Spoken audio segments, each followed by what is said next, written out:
భారతదేశపు మహాగ్రంథాలు, కావ్యాల సంపూర్ణ సంకలనం. సబ్స్క్రైబ్ చేయండి తిలక్.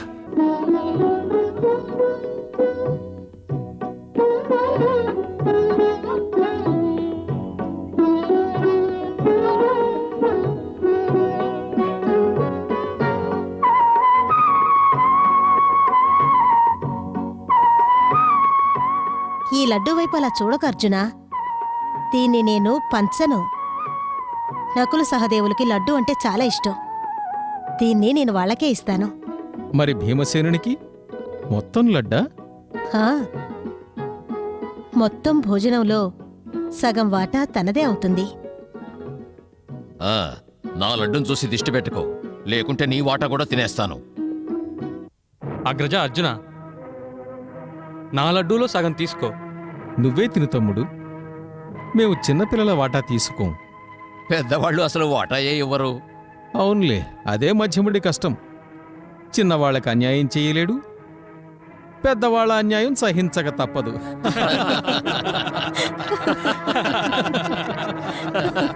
లేదు లేదు లేదు, మా మీద దయ చూపించండి, మా మీద దయ చూపించండి. నేనొస్తాను. నా బిడ్డలు అనాథలైపోతారు, మా జీవితాలు అణగారిపోతాయి.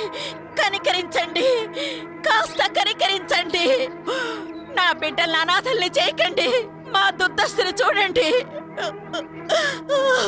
మీరు ఇన్ని తీసుకువెళితే నేను నా బిడ్డలు దిక్కులేని వారు అవుతాం.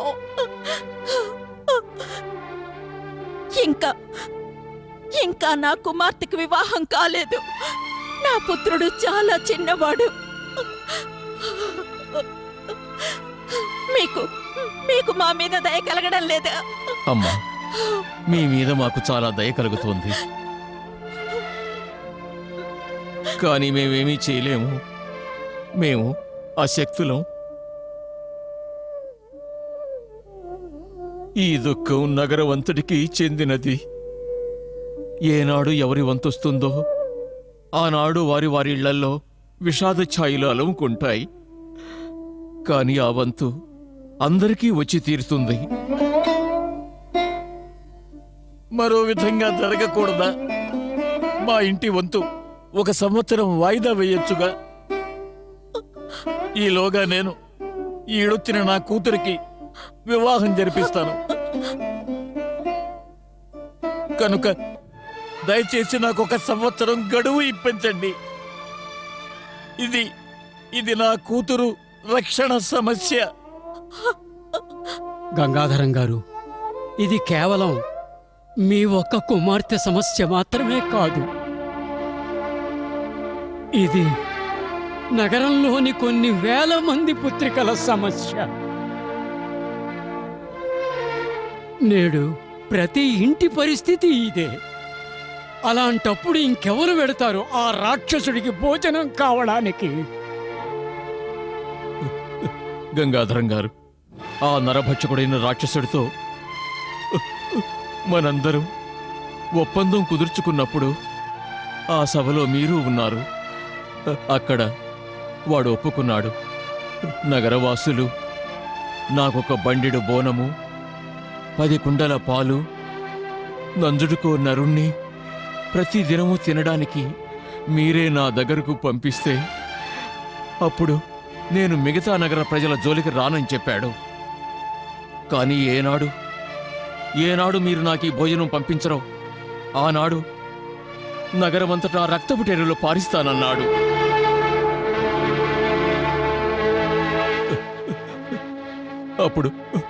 అప్పుడు మనందరం కలిసి ఈ ఒప్పందం చేసుకున్నాం. దాని ప్రకారం అన్నం, 10 కుండల పాలు మనందరం కలిసి ఏర్పాటు చేద్దామనుకున్నాం.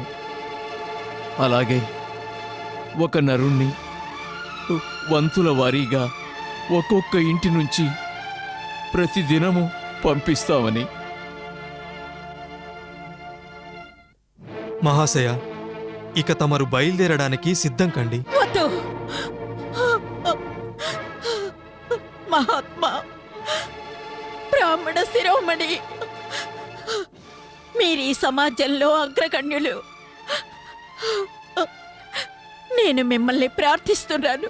దయచేసి వినడానికి ప్రయత్నించండి. చెప్పమ్మా. ఈనాడు మా ఇంటి వంతొచ్చింది. ఆ నరభక్షకుడికి ఒక మనిషిని ఆహారంగా పంపాలి. అందుకని తమకు ఈ ఇంటి నుంచి ఒక మనిషి కావాలి. తమతో నాదొకే ఒక విన్నపం. మీరు నా భర్తకి బదులుగా నన్ను పంపించండి.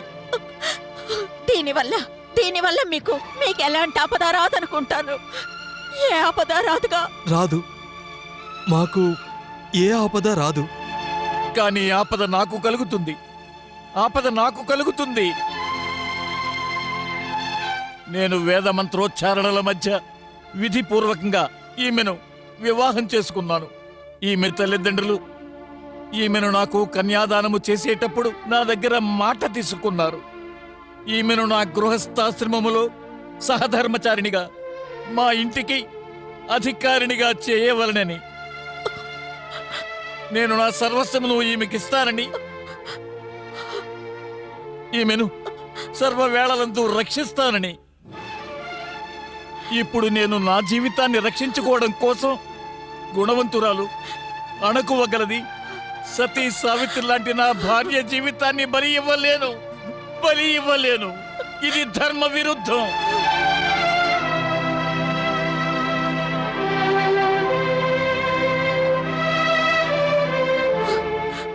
మీరు మీ ధర్మాన్ని గురించి చెప్పారు. కానీ నాకు ఆ ధర్మం ఉందిగా. శాస్త్రానుసారంగా స్త్రీకన్నిటికంటే పెద్ద సనాతన కర్తవ్యం ఉంది. అవసరం వచ్చినప్పుడు ఆమె పతి కోసం తన ప్రాణాలను సైతం అర్పించాలని.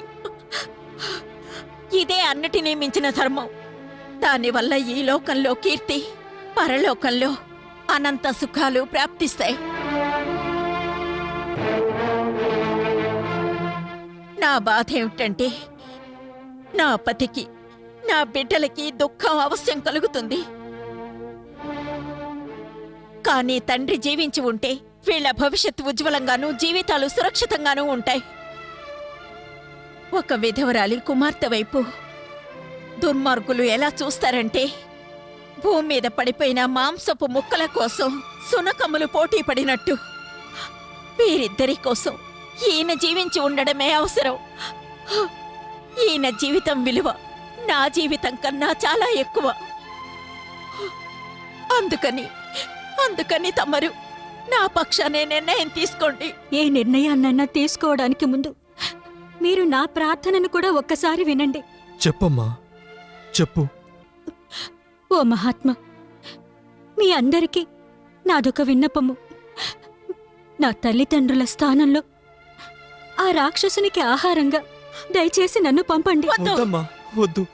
చూడమ్మా, మేము నీ ఉన్నత భావాలని తప్పక ఆదరిస్తాం.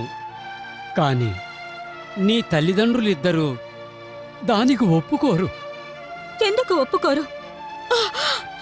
ఓ మహాత్మా, తమరికి తెలియంది కాదు.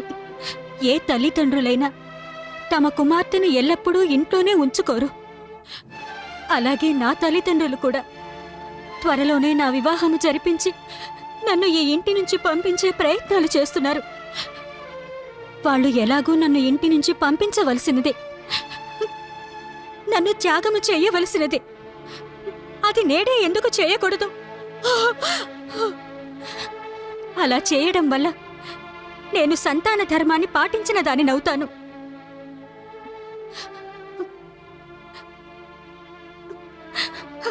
శాస్త్రానుసారంగా ఇదే సంతానం యొక్క ధర్మము. సమయము వచ్చినప్పుడు తల్లిదండ్రులను కష్టాల నుంచి కాపాడాలి.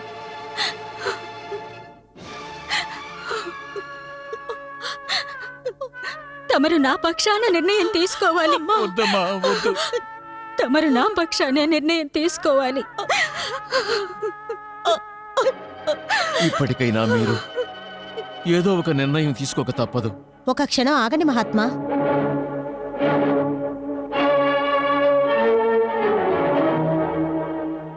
మీరా? అంతిమ నిర్ణయాన్ని తీసుకోవడానికి ముందు మీరు నా విన్నపాన్ని కూడా ఒకసారి వినాలి విప్రోత్తమా. కానీ తమరెవరు?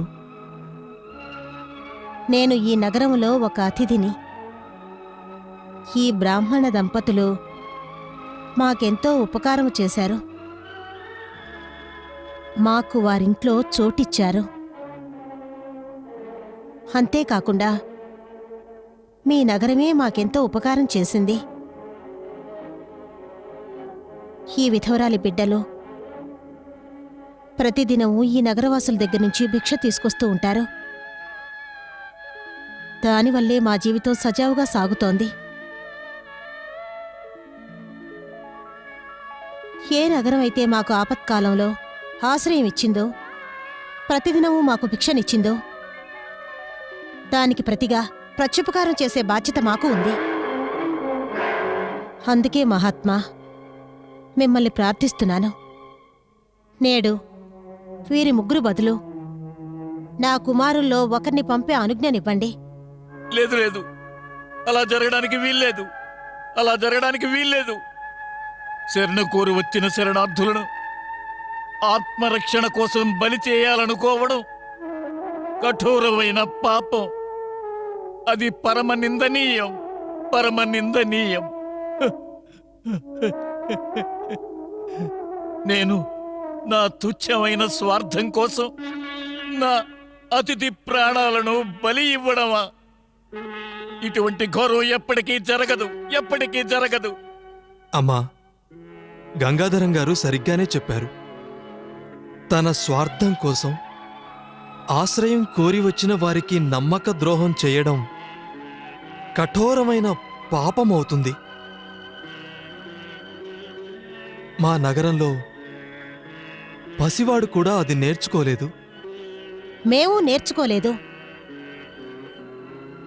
ఎవరి ఉపకారానికైనా బదులుగా ప్రత్యుపకారము చేయకుండా ఆ స్థానాన్ని వదిలి వెళ్ళిపోవడం. అందుకే నేను మిమ్మల్ని ప్రార్థిస్తున్నాను. నేడు ఆ రాక్షసుడి దగ్గరికి నా పుత్రుణ్ణి పంపించే అనుమతినివ్వండి. మీరు ఒక తల్లేనా? తమ పుత్రుణ్ణి బలివ్వడం గురించి తమరు ఎలా మాట్లాడుతున్నారంటే? ఎలాగంటే నా పుత్రుడంటే నాకెలాంటి చింత లేనట్టు.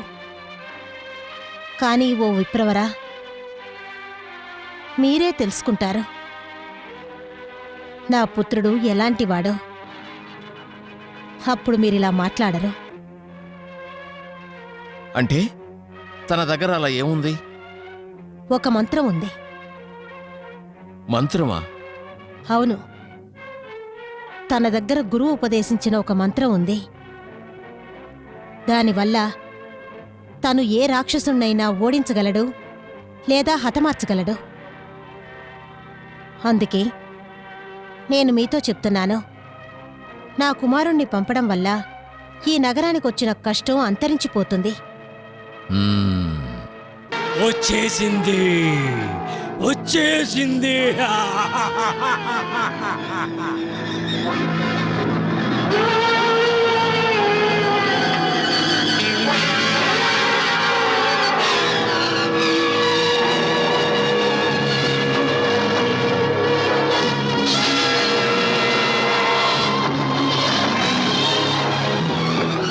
పాయసం, పాయసం.